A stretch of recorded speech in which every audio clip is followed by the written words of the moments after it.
There is a valley in South England, remote from ambition and from fear,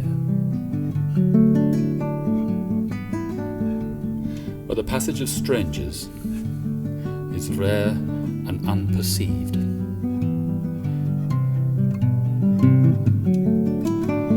and from where the scent of grass in summer is breathed only by those who are native to that unvisited land.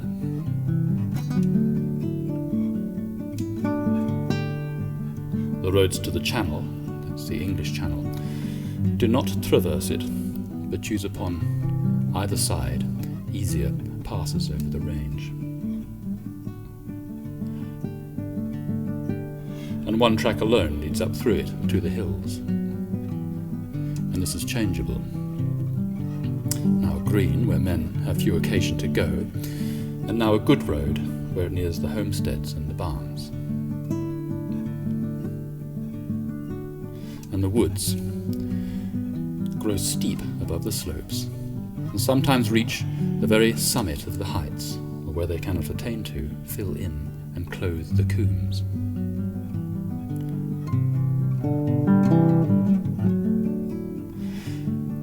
And in between, along the floor of the valley, deep pastures and their silence are bordered by lawns of chalky grass and the small yew trees of the downs.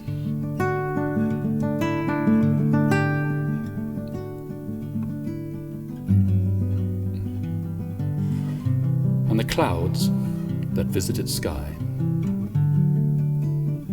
reveal themselves beyond the one great rise, and sail white and enormous to the other, and sink beyond that other. But the plains above which they have travelled, and the weald to which they go, the people of the valley cannot see and hardly recall.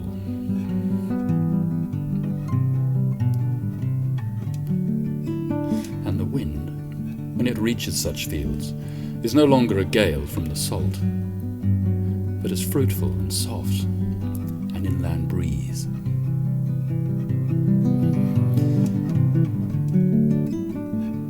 And those whose blood was nourished here feel in that wind the fruitfulness of our orchards and all the life that all things draw from the air.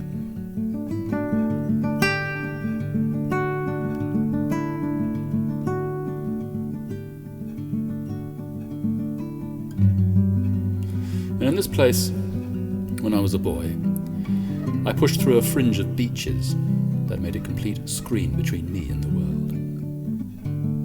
And I came to a glade called No Man's Land. I climbed beyond, and I was surprised and glad, because from the ridge above that glade I saw the sea. And to this place, very lately I returned. The many things that I recovered as I came up through the countryside were not less charming than when a distant memory had enshrined them, but much more. And whatever veil is thrown by a longing recollection did not intensify or even make more mysterious the beauty of that happy ground.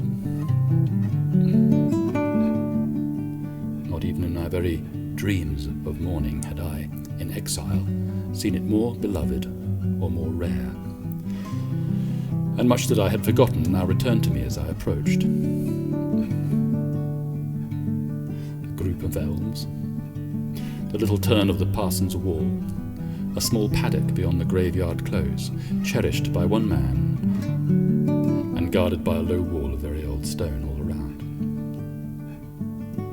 And all these things fulfilled and amplified my delight until the good vision of the place which I had kept for so many years left me and was replaced by its better reality. And here I said to myself is a symbol of what some would say is reserved for the soul, a pleasure of a kind that cannot be imagined, save in a moment when at last it is attained. And when I came to my own gate and my own field, and had before me the house that I knew, I looked around a little, although it was already late evening, and I saw the grass standing as it should stand when it is ready for the scythe. For in this, as in everything that a man can do, there is an exact moment when they are done best. And it has been remarked that whatever rules us does so blunderingly, seeing that the good things that are given to man are not given at the precise moment when it would have filled him with delight. But whether this is true or false, we can choose the just turn of the season in everything we do, and especially in the making of hay.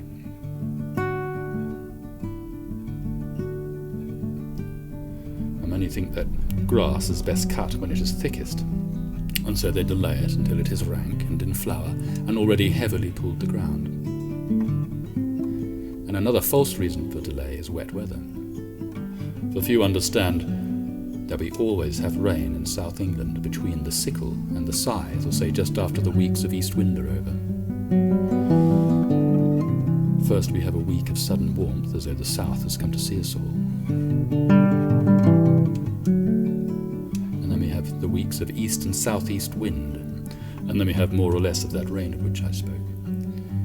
Now it is just before, or during, or at the very end of that rain that grass should be cut for hay. And true, upland grass, which is always thin, should be cut later than the grass that is in the bottoms and along the water meadows, but never, not even in the latest or westest seasons, should it be allowed to flower or even to seed. For what we get when we store our grass is not a harvest of something ripe, but a thing just caught in its prime before maturity, as witness our corn and our straw are best yellow, but our hay is best green. And so also death should be represented by a scythe, and time with a sickle, for time can only take that which is ripe. But death always comes too soon. And in a word then, it is always easier to cut grass too late than too early, and I, under that evening, and come back to these pleasant fields, looked at the grass, and knew that it was time.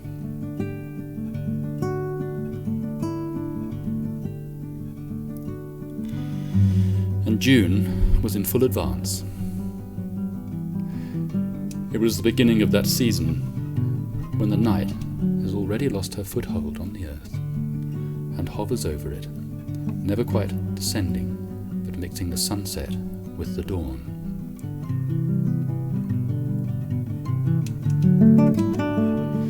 The next morning, before it was yet broad day, I awoke and thought of the mowing.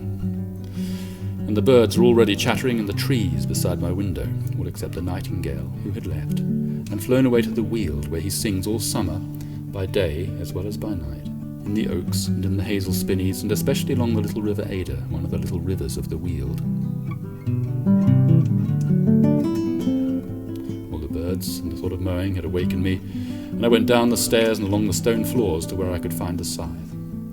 And when I took it from its nail, I remembered how, 14 years ago, when I last went out with my scythe just so into the fields at dawn, that in between that day and this were many things. Cities and armies, the confusion of books, mountains and the desert, and horrible great breadths of sea. I went out into the tall grass before the sun was yet risen, but there were already many colours in the eastern sky, and I made haste to sharpen my scythe so as to get to the cutting before the dew should rise.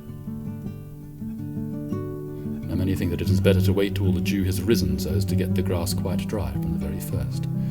But although there is advantage in getting the grass quite dry from the first, yet it is not worthwhile to wait till the dew has risen, since in the first place you lose many hours of labour, and those the coolest. But next, more importantly, you lose that great ease and thickness of cutting that comes of the dew. So I at once began to sharpen my scythe. And there's an art also in the sharpening of a scythe, and it is worth describing carefully.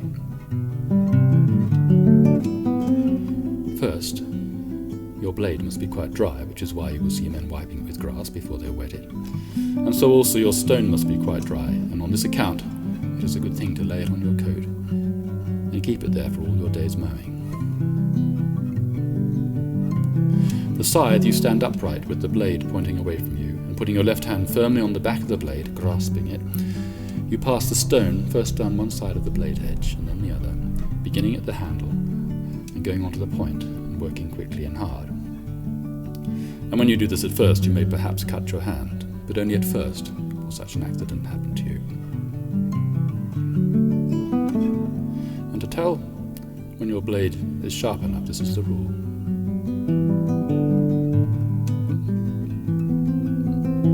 First, the stone clangs and grinds against the iron harshly.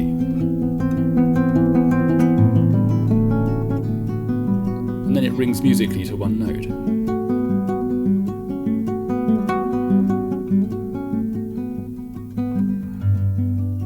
And then it purrs as though the iron and the stone were exactly suited.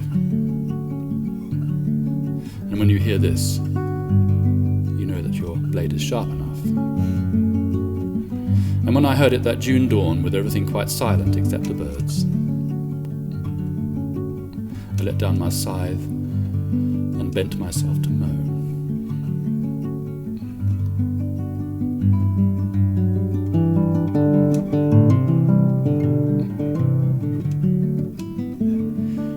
And when one does anything anew after so many years, one fears very much one's trick or habit.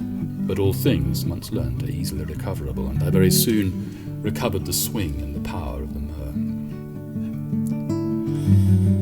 And mowing well, or mowing badly, or even not mowing at all, are separated by very little, as was also true of writing verse, or of playing the fiddle, or of a dozen other things, but of nothing more than of believing.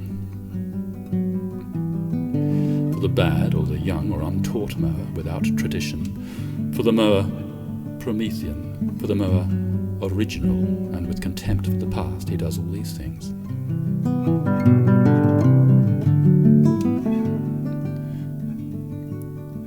He leaves great crescents of grass uncut.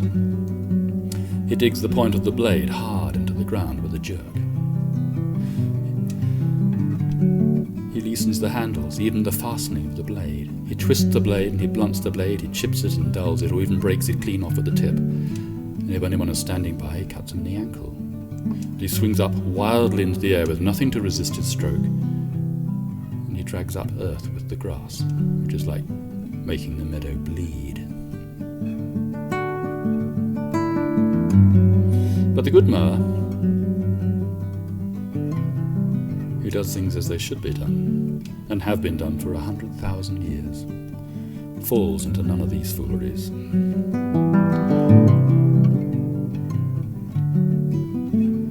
Forward over the field very steadily, the blade of his scythe just barely missing the ground, every grass falling, and the swing and the rhythm of his mowing always the same. For so great an art cannot be learnt without continual practice. But this much is worth writing down, that as in all good work, to know the thing with which you work is the core of the affair.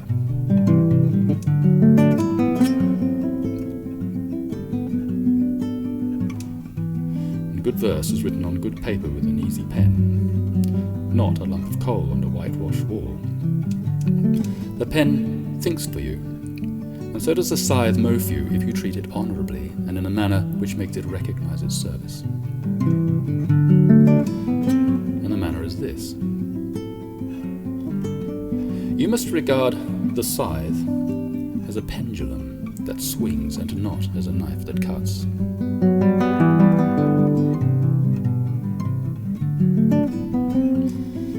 The good mower puts no more strength into his stroke than into his lifting.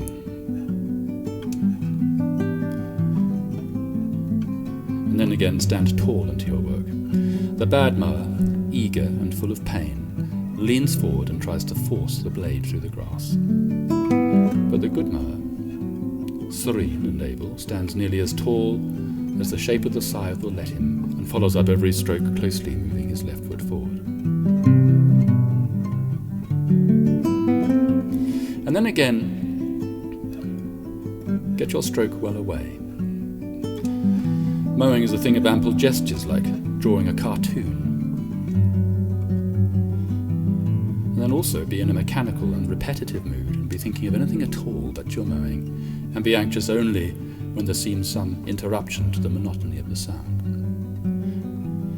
And in this, your mowing should be like one's prayers, all of a sort and always the same, and so made that you can establish a monotony that works them, as it were, with only half your mind. The happier half, the half that does not bother.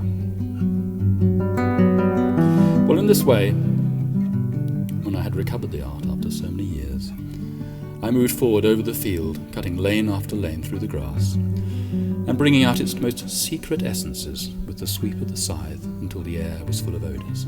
And at the end of each lane, I sharpened my scythe, looked back at the work done, and then carried the scythe back down again upon my shoulder to begin another. So that long before the bell rang, in the chapel above me, that's long before 6 o'clock, which is the time of the Angelus, I had already many sways lying in order parallel, like soldiery. And the high grass, yet standing, making a great contrast with the shaven part, looked dense and high. As it says in the ballad of Val Adjunes, the tall son of the seven winds came riding out of Hitherhithe, and his sword was like a scythe in Arcus when the grass is high. And all the swathes in order lie, and there's the bailiff standing by, a gathering of the tithe. And so I mowed all that morning, until the houses awoke in the valley, and from some of them rose a little fragrant smoke, and men began to be seen. I stood still and rested upon my scythe to watch the awakening of the village, when I saw, coming up to my field, a man whom I had known in older times before I left the valley. And it was that dark, silent race upon which all the learned quarrel, but by which whatever meaningless name you may give it, Celtic, Iberian, or what you will, is the permanent root of all England, and makes it wealthy and preserves it everywhere except perhaps in the fens and in a part of Yorkshire. But everywhere else you'll find it active and strong. And these people are intensive, and their thoughts and their labours turn inwards. And it is on account of their presence in these isles that our gardens are the richest in the world. And they also love low rooms, ample fires, and great warm slopes of thatch. And they have, as I believe, an older acquaintance with the English air than of any other of all the strains that make up England. They hunted in the weald with stones. They camped in the pines on the green sand, and they lurked under the oaks of the upper rivers and watched the legionaries, as the Roman legionaries, march up the straight paved road from the sea. And they helped a few pirates destroy the towns. And they mixed with those pirates and shared the spoils of the Roman villas, and were glad to see the captains and the priests destroyed. And they remain. And no admixture of the Frisian pirate, or of the Angevin, or of the Breton, or of the Norman conquerors has very much affected their cunning eyes. And to this race, I say, belonged the man who now approached me. And he said, "Mowing?" And I said, "Ah." And then he said, "Ah," as though in duty bound, for so we speak to each other in the steens and the downs. And then he said, as he had nothing to do, he'd lend me a hand, and I thanked him, warmly or kindly as we say, for it is a good custom of ours to treat bargaining as though it were a courteous pastime. For although what he was after was money, and what I wanted was his labour at the least pay, we each both played out the comedy. We were free men, one granting a grace and the other accepting it. For the dry bones of commerce, avarice, method, and need are odious to the people of the valley. And so we covered them up with the pretty body of fiction and observances.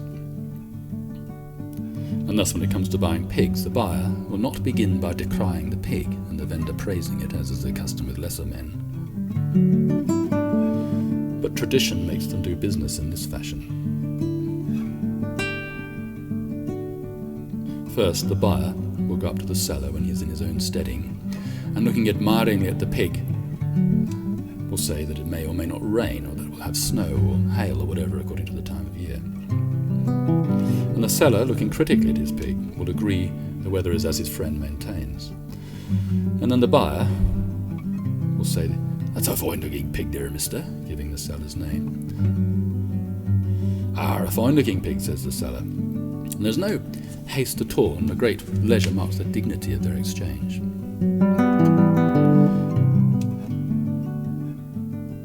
And then, as though reluctantly admitting the strength and beauty of the pig, the seller falls into a deep thought. And then the buyer, as though moved by a great desire, will say that he's ready to give so much for the pig, and offers about half its proper value or less.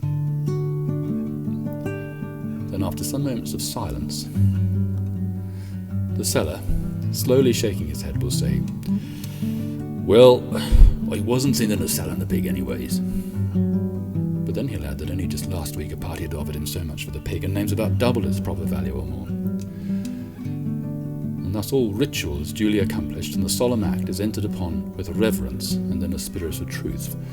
For when the buyer uses this phrase, "I tell you what I will do,"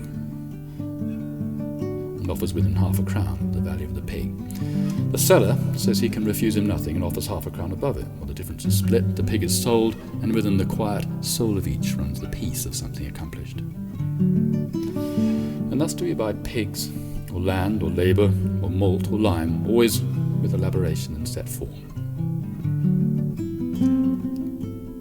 And many a London man has paid double or more for his violence, greedy haste, and very unchivalrous higgling, as happened with the land at Underwaltham, which the mortgagees had begged and implored the estate to take for 1,200, and had privately offered all the world for 1,000, but which a sharp, direct man, the kind that makes a fortune, a man in a motor car, a man in a fur coat, a man of few words, bought before my very eyes, protesting they may take his offer or leave it, for 3,500, and all because he had not begun with praising the land. Well then, this man, who offered to help me, he went off to get his scythe, but I went into the house and brought out a gallon jar of small ale for him and for me. For the sun was now already very warm, and a little small ale goes very well with mowing. And when we had drunk some of this ale in mugs, called "I see you," written at the bottom of the mug, we each both took a swathe, he a little behind me as he was the better mower, and for so many hours we swung, one before the other, mowing in the tall grass. And the sun rose to noon when we were still at our mowing. And then we ate food, but only for a little while, and took again to the mowing. Until at last there was nothing left but a small square of grass, standing like a square of linesmen, keeping their formation tall and unbroken, with all the dead lying around them after a battle is over and done. And then for some little time I rested after all those hours, and the man and I talked together. And a long way off, we heard, in another field, the musical sharpening of a scythe.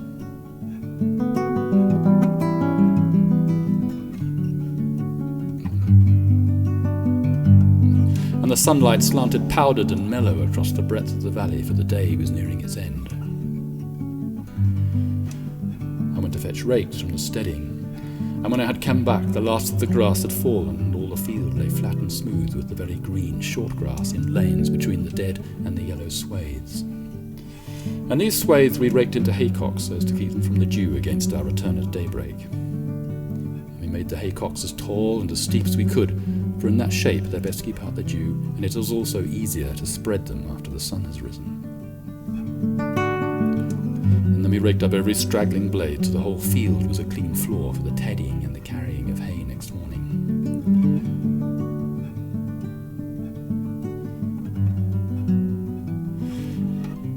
grass we had mown was but a little over 2 acres, for that is all the pasture on my little tiny farm.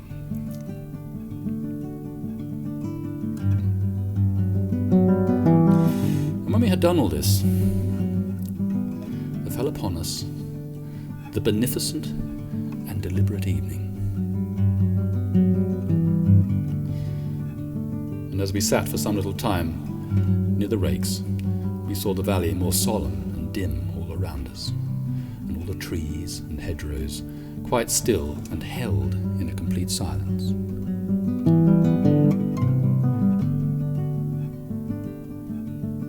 I paid my companion his wage and bid him a good night till we should meet in the same place before sunrise next morning. And he went off with a slow, steady progress, as all our countrymen do, making their walking a part of the easy but continual labour of their lives.